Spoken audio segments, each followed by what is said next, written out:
বার্ধক্যজনিত কারণে নানাবিধ সমস্যায় আক্রান্ত আপসহীন নেত্রী বেগম খালেদা জিয়া গত ২৭ নভেম্বর রাতে রাজধানীর এভারকেয়ার হাসপাতালে ভর্তি হন তিনি। দীর্ঘদিন ধরে কিডনি, লিভার, হৃদরোগ ও আর্থাইটিসের সমস্যায় ভুগছেন সাবেক এই প্রধানমন্ত্রী।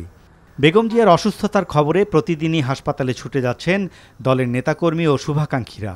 খোঁজ খবর নিচ্ছেন প্রিয় নেত্রীর শারীরিক অবস্থার।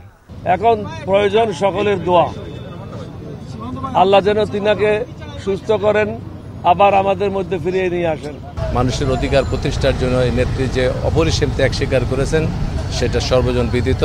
আজকে উনি যে অবস্থায় রয়েছেন সেখানে আমরা শুধু মানুষের কাছে দোয়া চাই, আল্লাহ যেন ওনাকে সুস্থ করে পরিপূর্ণ নিয়ামত সুস্থতার দান করে আমাদের মধ্যে ফিরিয়ে দেন।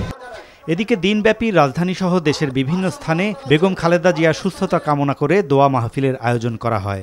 রাজধানীর বাসাবো বালুর মাঠে খালেদা জিয়ার দ্রুত আরোগ্য কামনা করে দোয়া করেছে জাতীয়তাবাদী সামাজিক সাংস্কৃতিক সংস্থা জাসাস। আর পুরানা পল্টনে বেগম খালেদা জিয়ার সুস্থতা কামনা করে দোয়ার আয়োজন করে বাংলাদেশ ফটো জার্নালিস্ট অ্যাসোসিয়েশন। রাজধানীতে অন্য এক দোয়া মাহফিলে বিএনপির স্থায়ী কমিটির সদস্য মির্জা আব্বাস বলেন, বেগম জিয়ার এই অসুস্থ অবস্থায় দেশের মানুষকে ঐক্যবদ্ধ থাকতে হবে।